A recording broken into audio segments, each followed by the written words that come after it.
Are we on? Yeah? Yes. Awesome. Okay. Yeah, thank you. Thank you. Welcome everybody online, and welcome everybody tonight. I'm Nicholas Jones. I'm a volunteer with Kimmapii Kids, and it gives me great pleasure tonight to welcome an old friend who's come back to Alberta. I think secretly this might be one of your favorite places, right? You keep coming back. You know, for Kimmapii Kids, Carl, standing to my right here, is a living embodiment of support of about 3,000 Peruvian children so far just through our charity. So when you look at him here standing next to me, I want you to imagine 3,000 kids in his place. They won't fit in here, but each of them received satchels of school supplies. This is the kind of impact he makes on Kimmapii Kids, our charity.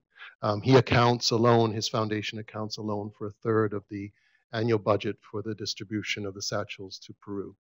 So that's the first thing I want to acknowledge from the man standing to my right. Thank you. You're welcome. Yeah, thank you.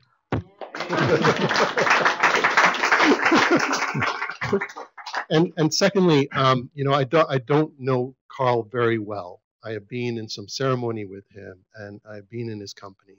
And I've heard about him, and I've read things about him. But you know, if there was a man who encompassed and embodied the definition of Renaissance man, you know, it's often used in a very overused way. But to me, a Renaissance man is someone who draws from multiple streams to give gifts to the world. And this is what Carl does. I know he does this with his clients, even though I am not familiar with his practice. I know he does this in his circles, but he certainly does it through his foundation with multiple charities. It's a cycle of Aini, what we come to know as Aini in shamanic terms, right? So thank you for being here tonight. He's here to share some wisdom. He's here to share some time. He's here to talk about his new book, Change Your Story, Change Your Life. And just so you know, all of the proceeds from the book sales, all of the reciprocity or any donations you make tonight for this event are all going 100% to Kimmapii Kids, including all of the expenses for the event. This is what he's offered to us tonight. So we're very pleased to welcome him and just give you a quick note of how the evening's going to go. Carl will be talking about his book first for maybe 30 or 45 minutes. We're going to take some questions and answers for maybe 15 minutes. That should bring us to about 7 o'clock or so, give or take. And then we're going to break for book signing, for a little socializing. We have appetizers and finger foods over there. We have nice red wine from Chile, one of the wine companies. The winery down there is Chacana Wines. They embody shamanic wisdom actually in their winery and a connection with the earth. They speak very openly about on their website to the world. So we're happy to have their wines tonight, a little bit of Chile and here, and some Inca Cola from Peru, for those of you who are not going to imbibe in wine. Okay, and then following that, at your choice, if you choose to stay with us, we're going to go into some medicine work that Carl will lead, and we may reconfigure the room at that time. So feel free to get up and move around 7 to 7:30 or so, and then we'll call you back if you're ready to join us for some medicine work. That cover it? Thank you, Nicholas. Thanks. Over to you. Thank you. Michael, thank you for hosting this. Nicholas, thank you for arranging it. Marvin, Shannon, thank you for being my friends and the reason ultimately that I'm here. And thank all of you for coming tonight. Appreciate it. I wrote the book as a result of listening to a lot of stories over a lot of years. And one of the things that I noticed as a Jungian analyst, a shamanic practitioner, was that sometimes people would tell their stories and feel that they were powerless to change them. They were really stuck in their stories. And so I thought I'd write a book about how I think about that problem and some ways a person might attempt to deal with that problem. And I also wrote the book for people that I've known over the years who have been very spiritual. They've had powerful spiritual experiences. And yet, they haven't been able to make the changes they would like in their everyday life, their health, their psychologies, their relationships, their being of service, their jobs, their relationship to a higher power. So there's these wonderful experiences, and yet there's a life that doesn't seem to be as influenced by those experiences as they would like. Then the last reason I wrote the book, I'm getting at an age in my life, as Marv and I are both, we talk about it, where giving back in the time we have left is important. And how does one think about that without it being a burden or a chore? And so part of the book is to have people have an opportunity to reflect on their own giving back and how that plays in their life and what that might look like. Now, if a person has a life and a story that's terrific, well, then there's really no need to change it and feel happy and blessed that that's the case. But if a person has a story that they would like to change, I'm suggesting there's some ways to look at it that might be helpful in having them change. Not the only way, but it is a way. And I think some of the things that I reflect on are worth somebody in their own lives reflecting on. So the first thing that I talk about in my book is if you want to change your story, you have to know what your story is. And that's hard for people to sometimes come to grip with because a lot of times we don't want to really tell ourselves the truth of our story. We want to tell the story that we want others to hear.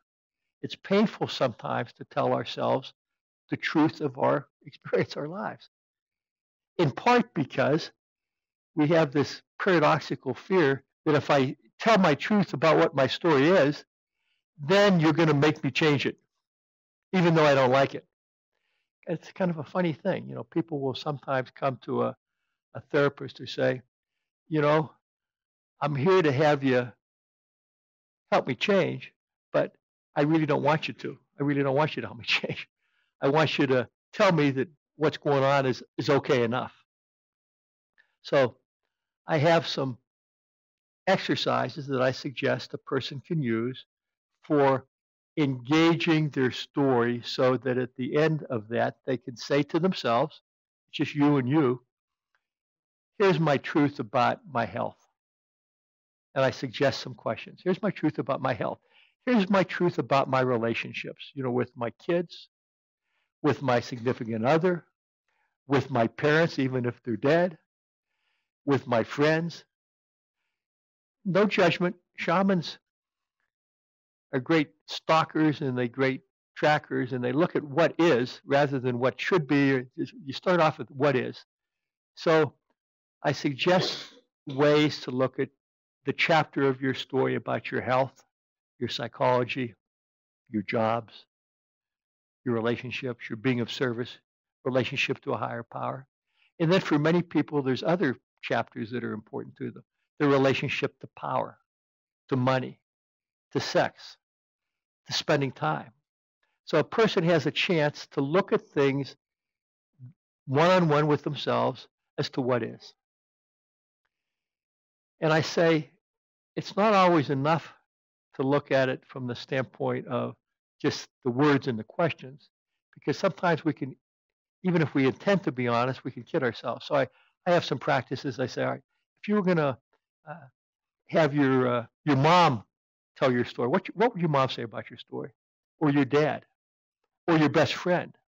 Or a friend that's no longer, you're estranged from them? What would they say? If you look in the mirror, you listen to your voice, what do you hear? What do you see? Without judging yourself, without shaming yourself, but what is your truth? What is the song that captures your story? What is the poem? What movie image captures it? So how can you engage yourself to get your truth? And I have these suggested exercises to do that. Once a person's done that, Then I say, what's the story you would like to have? Here's what is. What would you like it to be? And you go through the same exercises. How would you like your relationships to be? How would you like your health to be? How would you like your job to be? How would you like your psychology to be? Do you have moods? Are you tired? You're depressed? You're anxious? You get angry? You feel you're always given and you never get? You know, what's the story of all these themes, and what would you like it to be? So you start off with what is. Here's what you like it to be. And now most of us have this kind of epiphany at that moment. Well, if this is the way you'd like it to be, how come it isn't? Because clearly then, there's part of us that wants to change, but part of us is not changing. And how do you get at those parts that are keeping you from doing what you like to do? And we can all give ourselves lots of reasons. You know, when the kids get out of the house, I'll do it. You know, when I retire, I'll do it. You know, when I don't have these bills, when I get over this illness. So we have ways of telling ourselves why we can't do what we would like to do. But sometimes there's factors other than that that are keeping us from doing it. And these would be unconscious things going on, or lack of right relationship, or however one would characterize those obstacles to changing your story. And here's where I suggest shamanic and Jungian ways to connect to these invisible transpersonal worlds with the hope of getting energy and information to make change.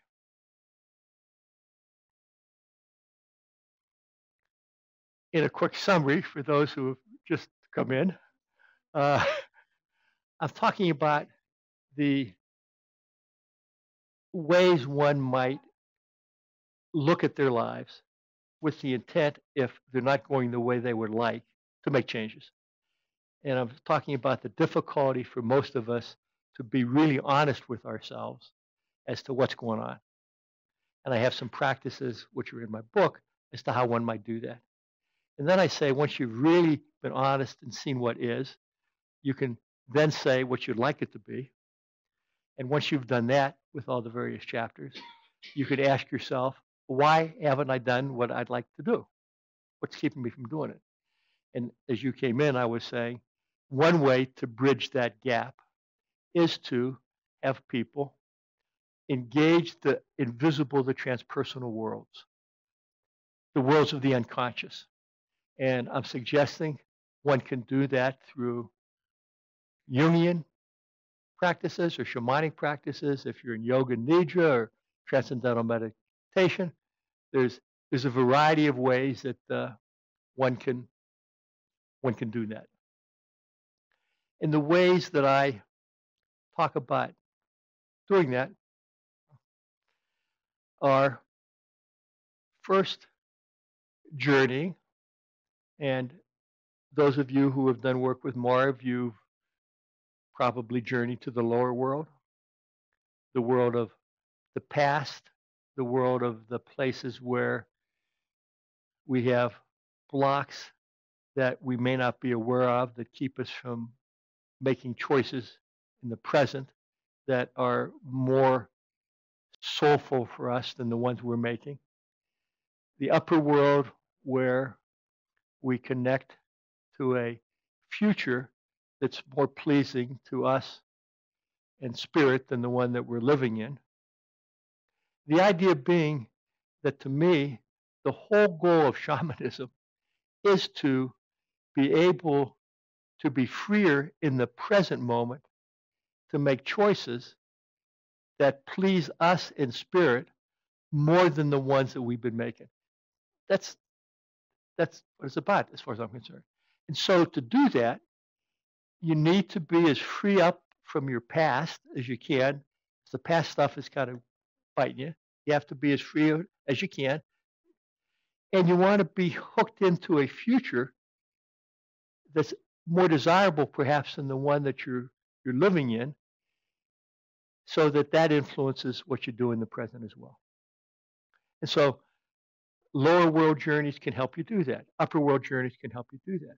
I talk in my book of some other journeys. I talk about going to a place that I've experienced, which I call the quiet, which is the place before creation, the place before the Big Bang, before the things actually got idealized, idea, before the idea, the form of the idea, before the energy for the idea.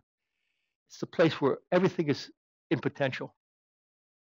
And a person can go to that place. So if everything's in potential, you can cause things to happen that wouldn't otherwise happen by being in those places. I spend time with talking about death and the energy of death and journeying to death.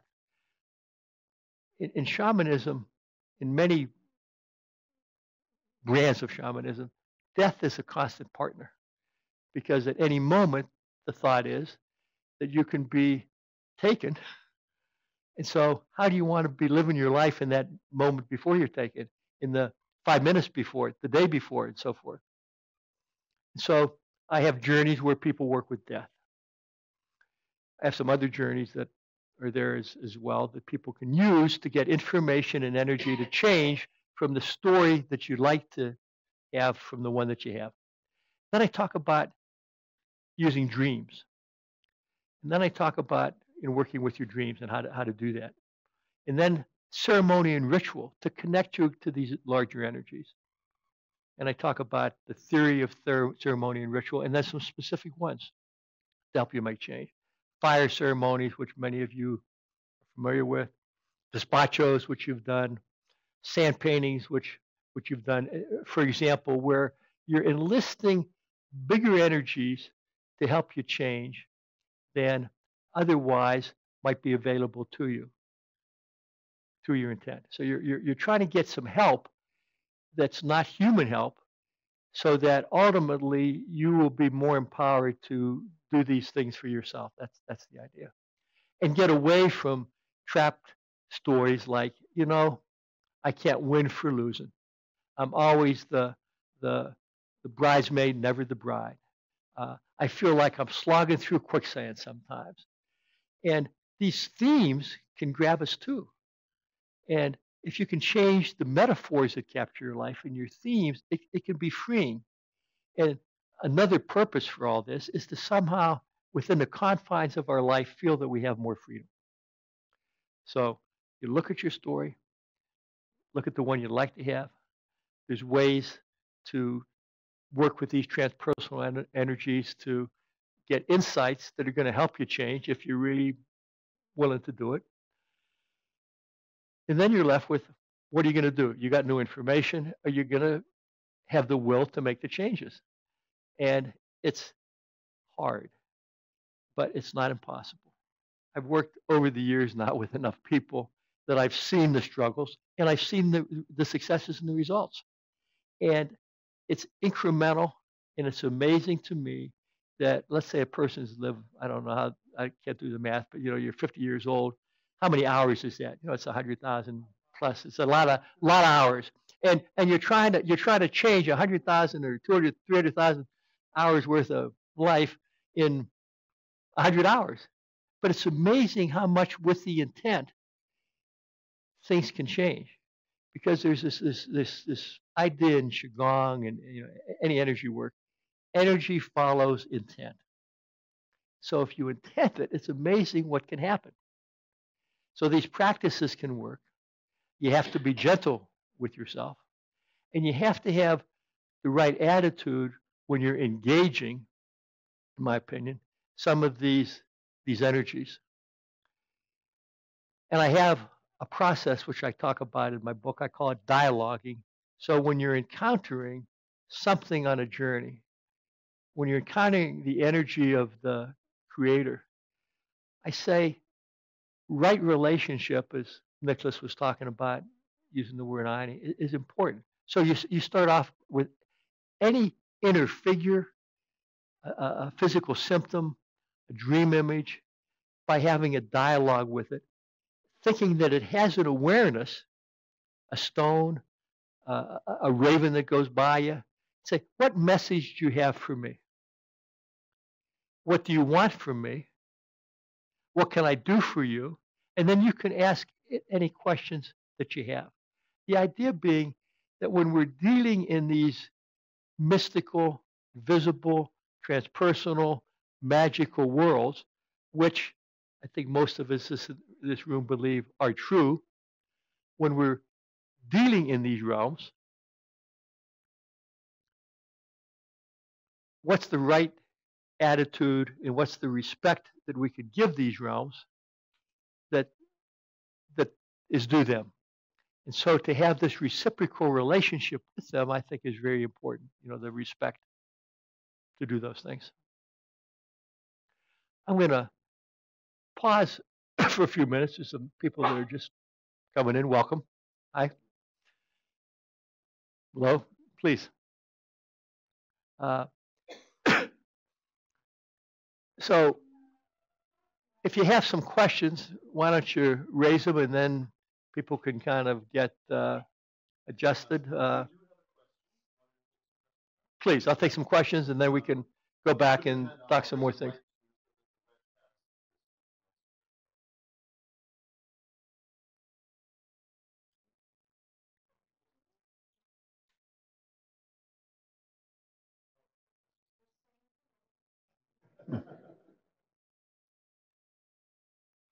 Well, I'll ask, have any of you had trouble making a change in your life that you'd like to make? Okay. And as a starting point for discussion, and why do you imagine that is? What are the hindrances to making the change? Anybody want to? Fears? Okay, and what would the fear of what? What? Okay, okay, fear of failure. So that would be one reason people wouldn't make changes. Fear. What would be another reason? The what? Addiction to drama. The devil, you kind of like it like this. You know it's not best, but it's comfortable in a way. Part of you does like it. Part of you getting some payoff from the pain. Okay. It's the what? Yeah, you start to make the change, but you find out then it's really hard to keep. It's like going to a great shamanic workshop and you get super revved up and you have great energy to make the changes, and then you get back in your life and it's hard to keep it. So how do you balance? I get that. Yes.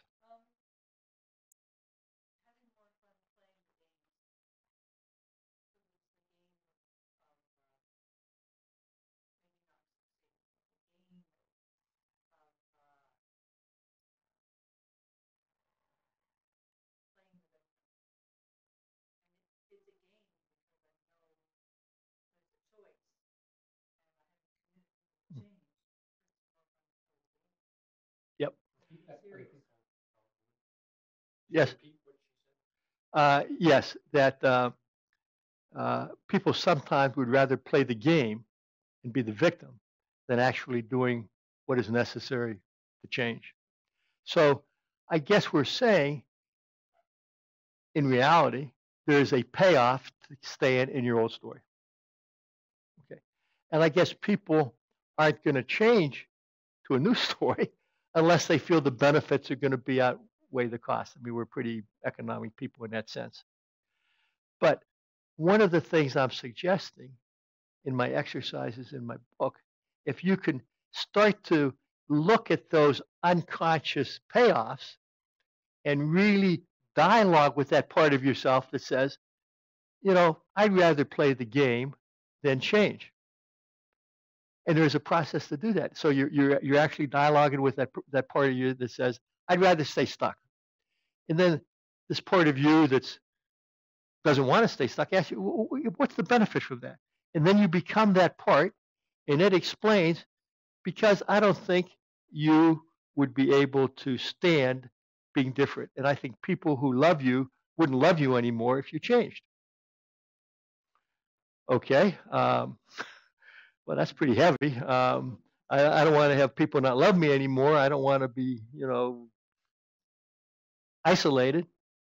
And you go back and forth, but ultimately, you with you have to work it out. And no shaman, no therapist, no. But it takes this kind of stuff if you want to have change. So it is a process that is doable as you get more information about yourself and you start to see these threads that have influenced you. Because if I'm standing here and I'm looking to my future, I've got some energies behind me. I got the energies of my mom and my dad, and their moms and their dads, as all of us in this room do. Some of which we are aware of, some of which we don't even know all their stories.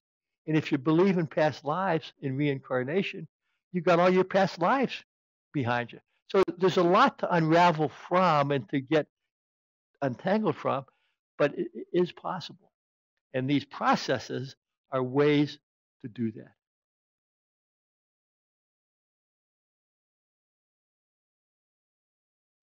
So one of the things we've said is I don't want to change because I'm afraid. Fears keep me from doing it. One is I'd rather keep playing the game because there's a payoff from it. Has anybody else tried to change and had something stop you? Consensual reality? All right. So you don't want to butt up against what other think you should do. All right. You feel unsupported. Yep. Yep. All right. You're kind of a wacky shaman, and you don't want people to, yeah. So how do you? I mean, to do that, I think it requires getting an oomph and an energetic boost from some other place, so that concern gets relativized. Because all this stuff, if you see everything from one set of angles, it is what you see. But if you can change, if you shift around it, they talk about the medicine fire. If you're sitting in one direction around a fire, you see one thing. As you keep moving around a fire, you see all different perspectives. And if you're looking down from above, you see one thing. If you're looking up from the bottom, you see one thing. So it's all, can you shift your perspective so the consensual reality doesn't have you hooked anymore? So we're trying to get unraveled from what you said, these patterns. You want to get unraveled from the patterns, and there are ways to do it, but you have to be willing to go to these transpersonal worlds. You have to be willing to do the work and be gentle with yourself in terms of making incremental changes. And have some objectives for yourself that can be minor. I'm gonna eat a little differently in this way because I know it's good for me because Spirit's told me that and I know it. Just a little bit. I don't exercise, but I'm going to walk, 3 minutes a day. I have trouble acknowledging a compliment, but I'm going to do it. The change takes place in the little daily interaction moments. I like to come home and I spend a lot of time just watching TV. I'm going to do a little less of that. I come home and I treat myself. I've had a tough day and I'm going to have a couple of drinks. Maybe have three, well, maybe 3.5. So now I'm only going to have 2. And, I deserve it. I've worked hard. I'm going to have some ice cream. Well, maybe put another scoop on it. So there's just, we have all this stuff. And if you say, it's fine, I'm gonna do it. But if not, you can make changes. Yes. I was just going to add another comment from someone online that just says, relative to what you're saying, it's easier to just stay with what you know. That's our comfort zone, whether it's feeling good or feeling bad. It's what we know. Yes. Yes. And I'm not in the business of suggesting people should get out of their comfort zone unless they want to, unless their comfort zone is not as comfortable as they think and as comfortable as they can dream that might be better. What can you dream that would be a better life than the one you're living? And how do you make it come into being? That's what we're talking about. That's what we're talking about. And it's hard because we get into our patterns. We get into these patterns. But how do you break the pattern? How do you break the habits? That's what we're talking about. And that's what the book is talking about and the exercises in the book are to help a person do that. And they are exercises, particularly for some of you who have done some of the shamanic stuff, that you can do. They're doable. But you have to be patient with yourself and you have to take time to do them. And you can't give up on yourself if you really want to have change. I mean, if you're going to practice a sport and you want to get good at something, you don't do it just overnight. It takes a while to learn the moves, to learn the theory. It's the same with changing our lives, to learn the new moves, to learn the new ways of bringing it into being. Any other questions? Feel free to ask questions about Carl as an author, even, or about him, or anything. I mean, anything that's. He's here with us today. Yeah, anything's fair game about anything, as Nicholas is saying. Yes. So I'm wondering, have you, and if so, how have you used this in your life, and how have you seen it touched yourself? How is it? How have I done it? How have you done it? Yeah. I was a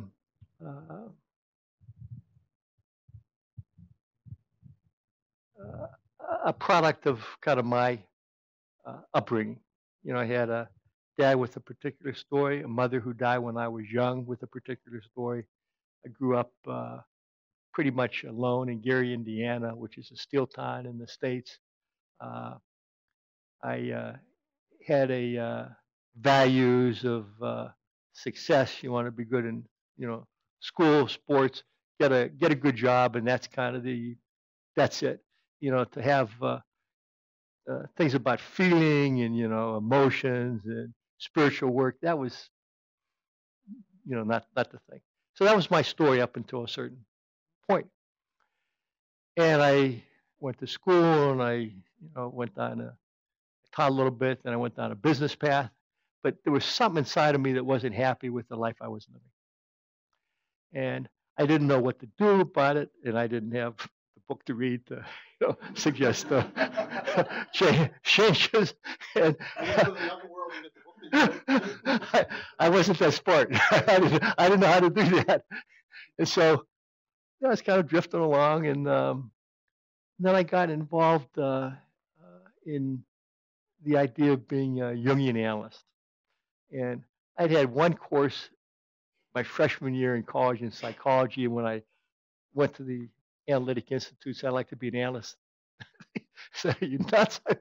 You have to do this, that, and the other thing, all these hoops. But I started to do the hoops. And one of the hoops, I was paying attention to my dreams, and I had a dream that was really, it kind of set me back a little bit. And it was the start, to kind of the stuff. So I worked with that dream. And in it, there was a bunch of guys going to a judo tournament. And but there were heads disconnected from bodies. And you had and they were the bodies were kind of frozen. And, so there's a lot of stuff that went on in this dream. But for me, it said, how cut off I had been from parts of myself. And it really made me sad. I woke up and I was really very, very sad about this picture I got of my life that I had never really kind of seen before. It made me really kind of sad. And it was an impetus to start looking at stuff. So I started to do that. So I started to change how I spent my time. I started to change a little bit how I related to my kids, to people that I work with. And that led me to doing stuff in the shamanic realms, and I got involved in that led me to this, that, and the other. And so gradually, Mary, it's loosened me up so that the box of my existence, I feel a little more free to move in over a lot of years of doing a lot of this kind of work.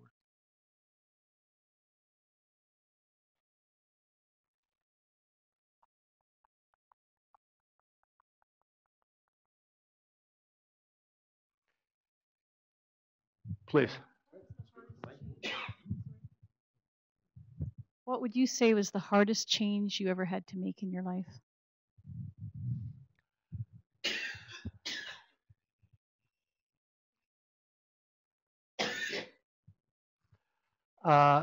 One would be changing objectives. You know, like I said, that some of the objectives are important. Yeah, you make a lot of money. You know, you're successful. You be an ace. That's the important part. To kind of change that and come to the realization that's not the most important thing for me. That was tough. But then more than that, how I live my life to do whatever I'm going to do. You know, how I spend my time. You know, how uh, for a lot of my life I was like constantly in training. Uh, I don't want to be in training anymore. I want to kind of enjoy life. So that was tough because I had a voice inside of me said, you should do this. You know, this is what you should do. So I was driven by a lot of inner voices that I needed to get free of. And all these practices helped me get free of that. The other thing that I talked about in the book, and I talked about it earlier when we were talking, is this idea of being a service.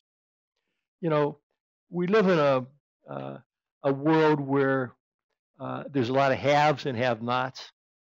We've got violence all over the place. We got a planet that's getting, you know, depleted of non-renewable resources. The renewable resources are getting kind of messed up with. Educational systems in a lot of the world are not very good. So the question is, can we individually do anything about these big, massive problems? That's the question. So I pose that question, and I talk about it in a variety of ways in the book, with the suggestion that, in the belief, once we are closely aligned with spirit, these things become easier. So there's a lot of payoffs from doing the work to get connected to these transpersonal places. It really can help you change. It really can. And it's going to change your attitudes towards stuff, like you're asking my attitude change, so that you feel you want to, you don't have to, you want to kind of serve in new ways, and you get pleasure from doing that. And you get pleasure from doing that. Shamanism is a very experiential way of being. It's experiential. And it's not didactic in the sense there's a lot of rules and premises about this, that, and the other. Please come in. There's some chairs around.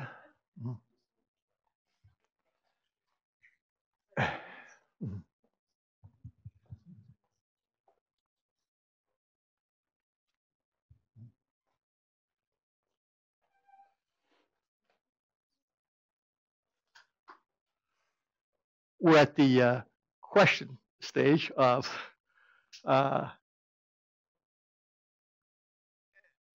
difficulties or opportunities for a person to change the life they're living, you know, the stories.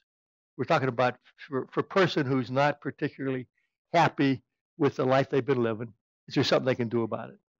And how can they think about that to find out exactly, being honest with themselves, what their story is, what their story they like it to be, and have ways to get from here to there. So that's what we've been talking about. Yes.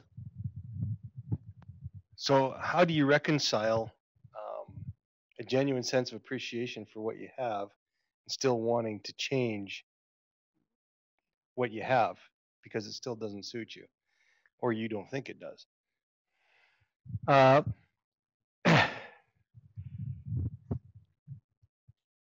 think you have to honor what has been, you know, to have closure with it. But if embedded in that question is, I'm appreciative for what I have, but I'd like to have more. I'd like to have some different stuff. I don't think that's not incompatible. I mean, you can appreciate what you have and still want to have something else and move towards it. So I think those are two reconcilable positions, if I'm understanding you. But maybe tell me more about it if you have a other thought on that.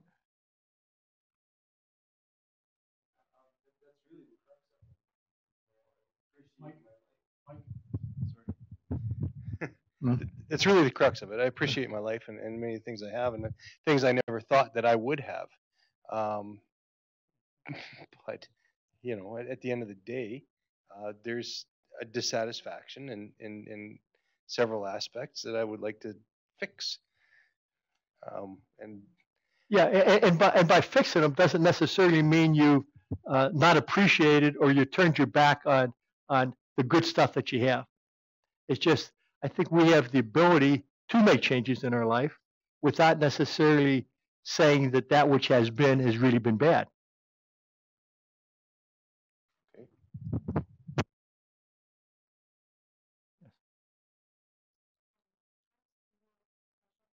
Hang on. It turned off the mic. Has your professional practice of psychology ever come into contradiction with your practice of shamanism, and how has it done that, if it has?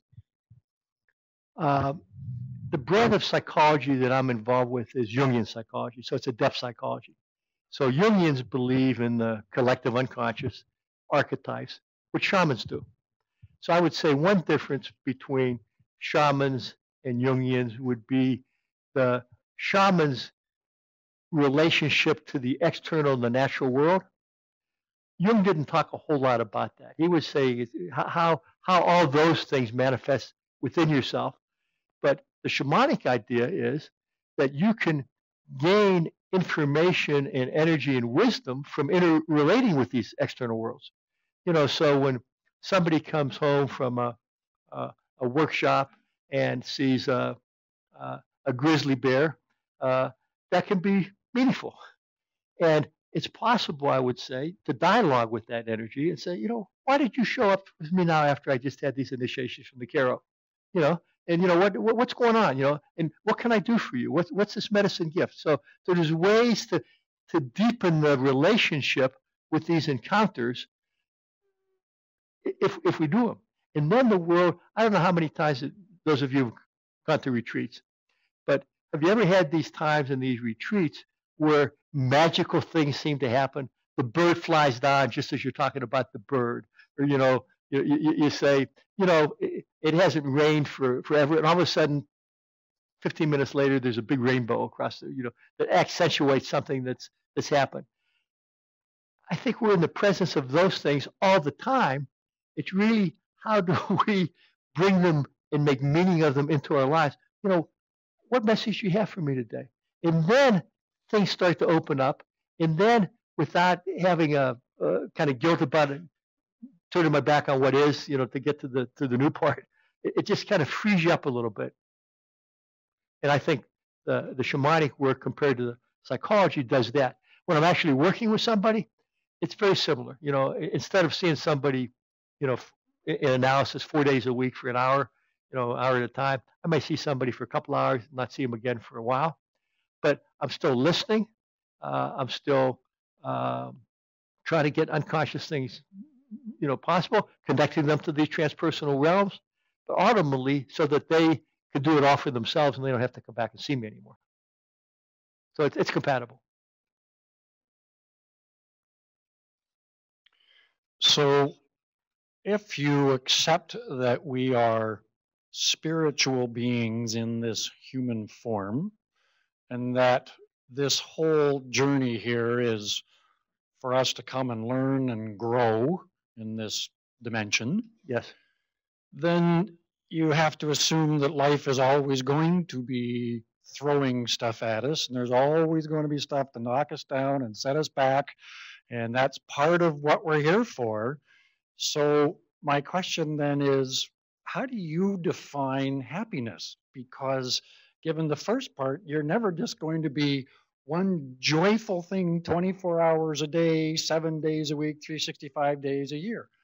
What does happiness look like to you? Mm-hmm. Now, I want that in 1 minute.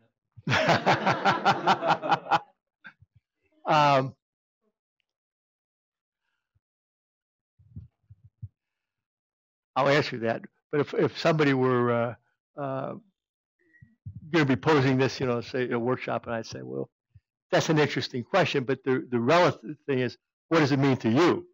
But what it means to me is, I sleep a little bit better. I enjoy my food a little bit more. I eliminate, a little bit better. I don't get as anxious sometimes when I'm interacting with somebody. I kind of enjoy the simple things in life. Not as self-critical as I might be otherwise. I feel I'm a little bit able to be in the flow of things. When I'm that way, Michael, I'm happier than I am when I'm not that way. Subjective things that just I feel a little bit freer. And there's this saying that what profiteth a man or a woman if they gain the whole world and lose their soul? You might have heard that. But I think about that. What profiteth a man or a woman if you gain your soul, but you lose the whole world? So how do you're really meditating on the question of spiritual beings in a physical body, but then that raises other questions. Where were we before we were here? Why are we here? What are we? Who are we? Where are we going to be when we leave? And so when you ponder those questions, then you start to relativize these things, but you can't get away from everybody has a life about which a story can be told. And there's some would say, oh, you don't want to, stories aren't important. That reminds me of the movie Jerusalem. I don't know if you ever saw that, Orlando Bloom, where at the end of the movie, this Muslim warrior, Saladin, is riding away, and the crusader says, why is Jerusalem so important? And Saladin turns back and said, Jerusalem is nothing. It's nothing. Goes a little bit further and says, Jerusalem is everything. It's everything. Our stories are nothing in the sense they're just stories. And if we're identified with them, that's a problem. But they're everything too, because they define up until now what our lives have been.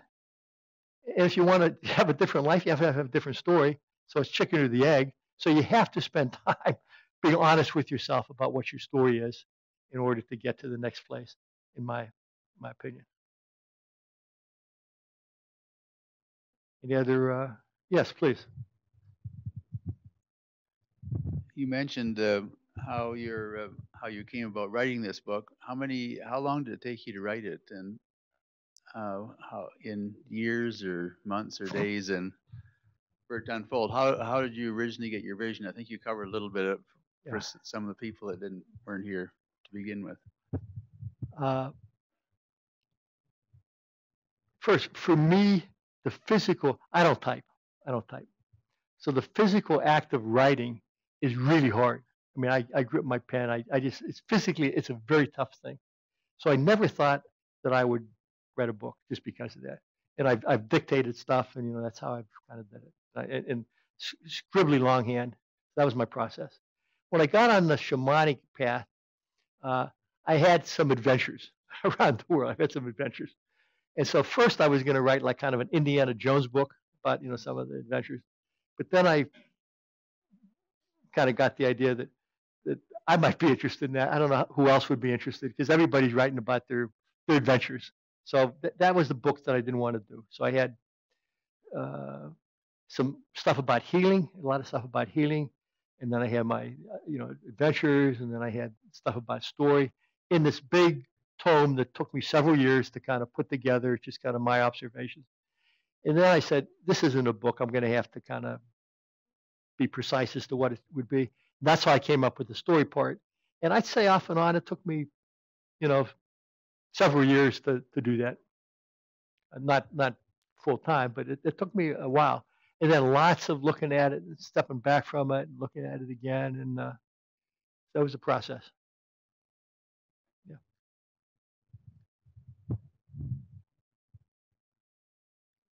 Well, thank you all for being here. I will, those of you who want books, I'll be willing to be up here to sign some. There's refreshments, and maybe 25, 30 minutes, those who would like. We'll do some medicine work. We'll do some work to show how one might bring these energies in to help change a story. So we're going to do that after we sign books and have some food and some wine.